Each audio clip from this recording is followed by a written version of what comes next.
Saudara sekalian yang kami cintai dalam Yesus Kristus, orang Farisi dan orang Saduki itu ya dua kubu di dalam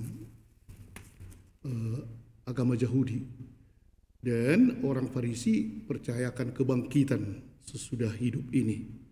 Tapi ada juga rupanya sejenis sekte di situ, orang Saduki sama sekali tidak percaya bahwa sesudah kematian ada kebangkitan. Inilah mengapa mereka mau bertanya atau mau menjebak Yesus atau mau mempermalukan Yesus. Dan akhirnya mereka memakai pola pemikiran dunia. Dan mereka pikir pola pemikiran dunia ini sangat cocok dengan pola pemikiran Allah atau surga. Itulah permasalahannya. Dan memang sebenarnya manusia sering begitu ya. Sering. Manusia kan bagaimanakah pola kehidupan yang kita inginkan? Dunia lah pola pemikiran dunia. Yaitu asal aku bahagia di dunia, ngapain pula harus kupikir-pikirkan surga? Sering orang yang memakai pola pemikiran dunia ini menghalalkan banyak cara, asal dia bahagia, gak peduli. Entah mati itu, udahlah, pokoknya aku senang. Jadi ada seorang sudah jompo lah ini, mungkin dari Karya Kasih, ya, sudah tua, seorang bapak datang kepada pastor, katanya dia mau menikah. Mana mau menikah ini? Dengan siapa? Ada seorang rupanya janda, seorang ibu setengah umur lah. Jadi ditanyailah, bagaimana Pak? Bapak yakin bahwa ibu itu cinta sama Bapak? Mungkin. Jadi, apakah Bapak yakin bahwa dia Katolik yang baik? Nah, ini nggak tahu lah aku, tapi katanya Katolik. Wah. Jadi, apakah nanti dia bisa mengurus rumah dan seterusnya? Mudah-mudahan. Jadi, mengapa Bapak mau kawin dengan dia? Karena dia bisa membawa mobil waktu malam. Gitu aja. Aku tak bisa lagi, dia bisa. Itu aja lah. Inilah, jadi dihalalkan segala cara agar tujuannya tercapai. Hanya supaya ibu ini bisa membawa mobil waktu malam. Kalau mereka jalan, aku tidak bisa. Iyalah. Jadi karena itu menikahlah kami. Sudah salah lah semua kan.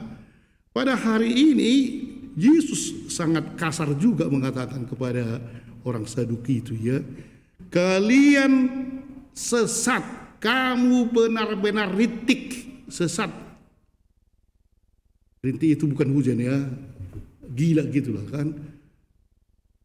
Karena mereka mempersamakan gaya di dunia ini dengan di surga. Kalau ada umpamanya 7 orang laki-laki, memang ada Yahudi begitu ya, ada Batak pun ada kurang lebih begitu ya. Tapi kemudian matilah, mati yang 7 dan matilah juga istri. Sebenarnya mereka menetapkan mana ada kebangkitan. Jadi siapa yang memperistiri dia? 7 sekaligus di surga. Udah sulit lah itu. Nah di sinilah akhirnya Yesus membuka sesuatu yang pandangan yang baru untuk menegur orang Saduki ini. Kalau kita lihat dalam perjanjian lama tadi yang dibacakan oleh suster kita yang ibunya berulang tahun hari ini, si Tobit dan si Sarah, panjang juga tadi bacanya. Sebenarnya si Tobit itu kan beberapa hari yang lalu kita dengarkan itu bacaan, dia tidur dan kena tai burung gereja ke matanya sehingga dia buta. Dan semua menghina dia karena buta, kan tak bisa lagi dia, istrinya harus kerja ke sana dan dia menuduh istrinya karena ada kambing berarti kau mencuri dan seterusnya, itu bacaan-bacaannya. Dan tak bisa lagi.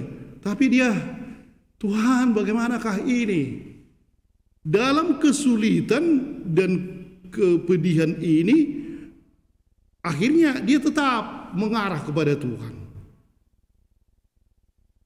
Juga si Sarah tadi ya, yang memang belum mempunyai suami, karena sebelum suami juga sama 7 tadi suaminya kan, tapi diambil oleh setan katanya Amos Tenes atau siapa lah itu kan, sebelum menikah mati.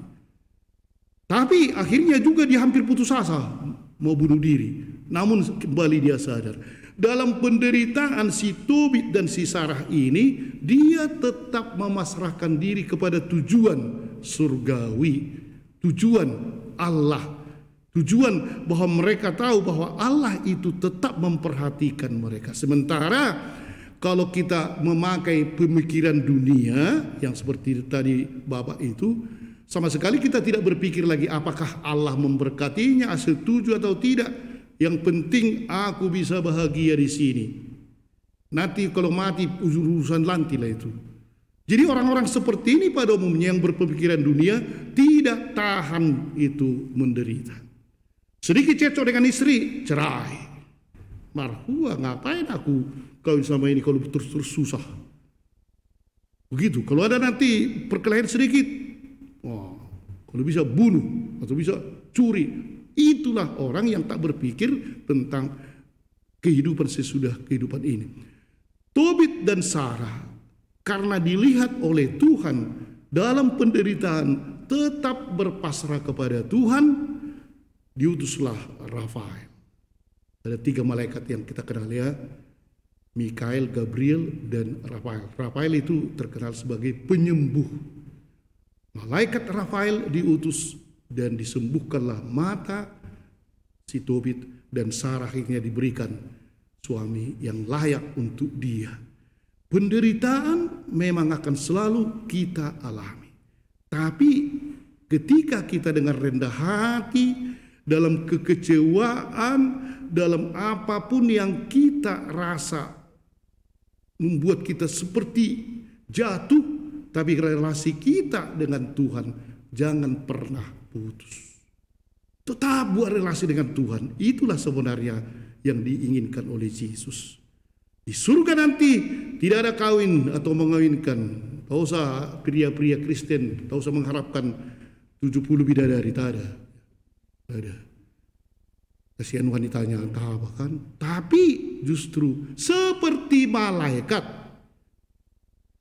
Apa yang membuat malaikat itu bahagia dan apa yang membuat kita bahagia ialah hubungan cinta yang begitu mendalam dengan sumber kasih, yaitu Allah. Itulah kebahagiaan sejati. Dan kesitulah Tobit dan Sarah ingin sampai, walaupun menderita, pemikiran kebahagiaan itu. Dan semoga kita pun para bapak dan ibu dan saudara-saudara sekalian, khususnya dalam masa COVID ini, entah apapun, mari kita selalu mempunyai relasi dengan Tuhan dan kita pasti diselamatkan. Dan mungkin kalau kita sakit dan seterusnya, malaikat Rafael ini akan datang. Amin.